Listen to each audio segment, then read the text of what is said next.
Hello दोस्तों, स्वागत है आपका सोनू कुमार क्लासेज में। दोस्तों, आज के वीडियो में हम लोग पढ़ेंगे कार्बनिक अम्ल और विस्फोटक पदार्थ। ठीक है दोस्तों, तो फिर वीडियो को शुरू करते हैं। देखिए दोस्तों, पहला क्वेश्चन में है कि फलों को जबरदस्ती पकाने के लिए निम्नलिखित में से किस गैस का उपयोग किया जाता है। ठीक है दोस्तों, यानी कि दोस्तों हम लोग अक्सर देखते हैं कि कच्चे फलों को तोड़ा जाता है और कुछ ही दिनों के बाद उसको मार्केट में बेचे जाने के लिए उपलब्ध करा दिया जाता है। तो दोस्तों आखिर वो कैसे होता है ना। तो उसको पकाने के लिए जो है रासायनिक पदार्थ का उपयोग किया जाता है। ठीक है, तो आखिर किस गैस का उपयोग किया जाता है? तो इसका आंसर है दोस्तों एथिलीन। ठीक है, यानी फलों को जबरदस्ती पकाने के लिए जो है एथिलीन गैस का उपयोग किया जाता है। ठीक है, चलिए दोस्तों अब इसका व्याख्या हम लोग देखते हैं। देखिए दोस्तों, फलों को जबरदस्ती पकाने के लिए एथिलीन गैस का उपयोग किया जाता है। ठीक है, एथिलीन एक गैसीय पादप हार्मोन है जो फलों के पकने की प्रक्रिया को प्रेरित करने में महत्वपूर्ण भूमिका निभाता है। दोस्तों एथिलीन क्या है? तो एथिलीन जो है एक गैस है, और किस प्रकार का गैस है?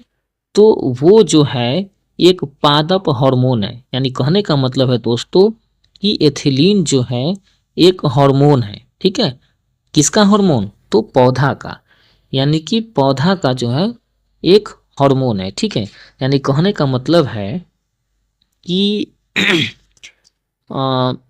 यानी जो हार्मोन फल को पकाने के लिए यूज होता है, ठीक है, तो एथिलीन गैस जो है उस हार्मोन को जो है ज़्यादा एक्टिवेट कर देता है दोस्तों, जिसके कारण जो है फल पक जाता है। ठीक है, एक तरह से फल जो है कृत्रिम रूप से वो पक जाता है। ठीक है, चलिए अब आगे हम लोग देखते हैं। देखिए अगला प्रश्न है कि नींबू खट्टा किस कारण से होता है। ठीक है दोस्तों, तो इसका आंसर है दोस्तों ये सिट्रिक अम्ल के कारण। याद रखिएगा कि नींबू में कौन सा अम्ल पाया जाता है? तो सिट्रिक अम्ल पाया जाता है। ठीक है दोस्तों, इसका व्याख्या हम लोग देखते हैं। देखिए दोस्तों, नींबू में साइट्रिक अम्ल पाया जाता है, ठीक है, जिसके कारण यह खट्टा होता है। ठीक है, चलिए अगला प्रश्न देखिए। अगला प्रश्न है दोस्तों ये HOOC यानी कहने का मतलब क्या हुआ दोस्तों? इसको ऐसे भी आप लिख सकते हैं। देखिए COOH, ठीक है, एक तो ये हो गया, और फिर इधर से भी ऐसे लिख दीजिए C, इधर OOH। ठीक है, यानी COOH। एक मिनट दोस्तों, यानी COOH और इधर COOH। ठीक है, यानी इसको हम ऐसे भी दोस्तों लिख सकते हैं COOH होल 2। ठीक है, ऐसे भी लिख सकते हैं इसको, या फिर दोस्तों इसको ऐसे भी लिख सकते हैं आप, ऐसे भी लिख सकते हैं। तो ये जो है दोस्तों कहने का मतलब है ये किसका संरचना सूत्र है? ठीक है, कौन सा अम्ल का संरचना सूत्र है?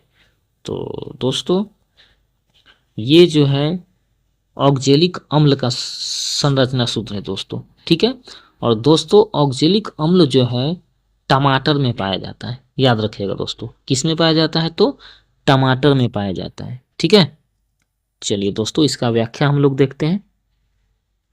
देखिए COOH ऑक्जेलिक अम्ल एक डाई कार्बोक्सिलिक अम्ल है जिसका रासायनिक सूत्र C2H2O4 है। ठीक है, इसे इथेनेडिओइक अम्ल, ठीक है, इसे इथेनेडिओइक अम्ल या ऑक्सिलिक अम्ल के नाम से भी जाना जाता है। याद रखिएगा दोस्तों, यानी ऑक्जेलिक अम्ल का दूसरा नाम और क्या है, तो इथेनेडिओइक अम्ल, ठीक है, या ऑक्सीरिक अम्ल, ठीक है, ये भी नाम इसका याद रखिएगा।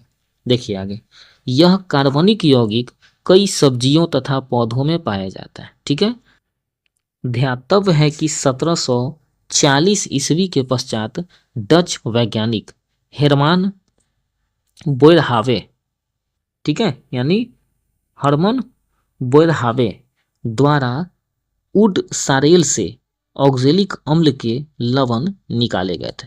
यानी कहने का मतलब है दोस्तों कि 1740 ईस्वी में, ठीक है, 1740 ईस्वी के बाद, ठीक है, जो है डच वैज्ञानिक, यानी कि डच देश के जो वैज्ञानिक थे उनका नाम था ये हरमन बोयरहावे, ठीक है। तो इनके द्वारा जो है वुड सारेल से, ठीक है, वुड सारेल से जो है ऑक्जेलिक अम्ल का लवण प्राप्त किया गया था दोस्तों, ठीक है। चलिए आगे हम लोग देखते हैं। देखिए, एसिटिक अम्ल की गंध किसके समान होती है दोस्तों, ठीक है, तो इसका आंसर है दोस्तों सिरका। यानी एसिटिक अम्ल की गंध जो है सिरके के समान होती है। यानी दोस्तों सिरका में जो है एसिटिक अम्ल पाया जाता है, ठीक है दोस्तों। सिरका तो आप लोग दोस्तों जानते ही होंगे, सिरका यानी कि विनेगर, ठीक है, यानी जिसको हम लोग दूध को फाड़ने के लिए, यानी उसमें से पनीर निकालने के लिए जिसका यूज करते हैं, ठीक है, तो वो हो गया। देखिए इसका व्याख्या, एसिटिक अम्ल को इथेनोइक अम्ल, सिरका एवं कार्बोक्सिलिक अम्ल के रूप में जाना जाता है, ठीक है। इसका रासायनिक सूत्र CH3COOH है, ठीक है। इसकी गंध सिरका के समान होती है, ठीक है। चलिए दोस्तों अब हम लोग विस्फोटक पदार्थ से प्रश्न को देख लेते हैं, ठीक है। देखिए प्रश्न है, वर्ष 1945 में नागासाकी यानी कि जापान में गिराए गए बमों को कौन सा विस्फोटक प्रयुक्त किया गया था, ठीक है। यानी दोस्तों 1945 में जो जापान में परमाणु बम गिराया गया था, ठीक है, यानी कि 1945 में नागासाकी में, ठीक है, जो गिराया गया था परमाणु बम, तो उसमें कौन सा विस्फोटक पदार्थ यूज किया गया था, ठीक है। तो दोस्तों उसमें प्लूटोनियम जो है यूज किया गया था, ठीक है। चलिए इसका व्याख्या देखिए। देखिए 9 अगस्त 1945 को फैटमैन नामक बम नागासाकी यानी कि जापान पर गिराया गया था, ठीक है दोस्तों।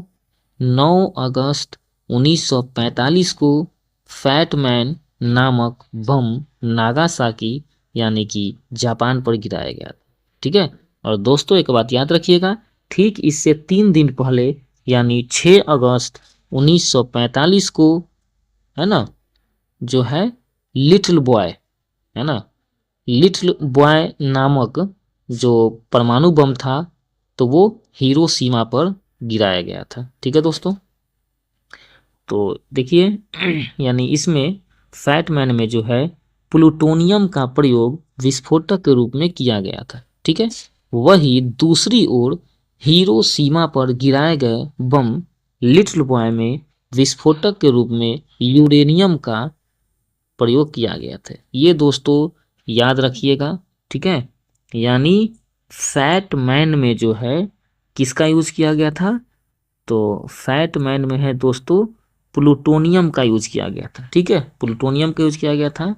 और वही लिटिल बॉय में किसका यूज किया गया था, तो यूरेनियम का यूज किया गया था, ठीक है, याद रखिएगा। और फैटमैन कब गिरा था, तो 9 अगस्त 1945 को गिरा था। कहाँ पर गिरा था, तो नागासाकी में गिरा था, ठीक है। और लिटिल बॉय कहाँ गिरा था, तो लिटिल बॉय गिरा था दोस्तों इधर हिरोशिमा पर गिरा था, ठीक है। कब गिरा था, तो 6 अगस्त 1945, यानी याद रखिएगा पहले गिरा लिटिल बॉय, उसके बाद गिरा फैटमैन, ठीक है। चलिए अब आगे हम लोग देखते हैं। देखिए निम्न में से किस रसायन के कारण पटाखा फूटने से चमकदार लाल रंग दिखाई देता है। यानी दोस्तों पटाखा फूटने से जो लाल जो चमकदार रंग दिखाई देता है वो किसके कारण? तो इसका आंसर है दोस्तों स्ट्रोंसियम के कारण। ठीक है, इसका व्याख्या हम लोग देखते हैं।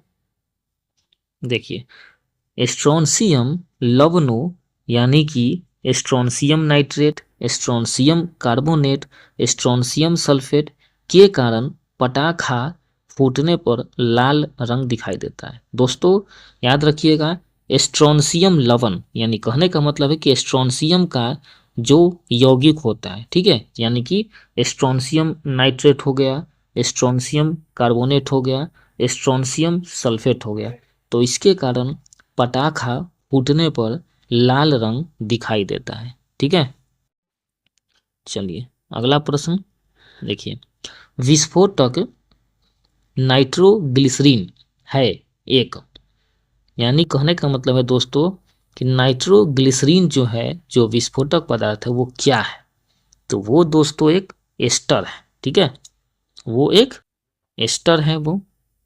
देखिए इसका व्याख्या, नाइट्रोग्लिसरीन एक एस्टर है जिसका उपयोग विस्फोटक की तरह किया जाता है। ठीक है दोस्तों,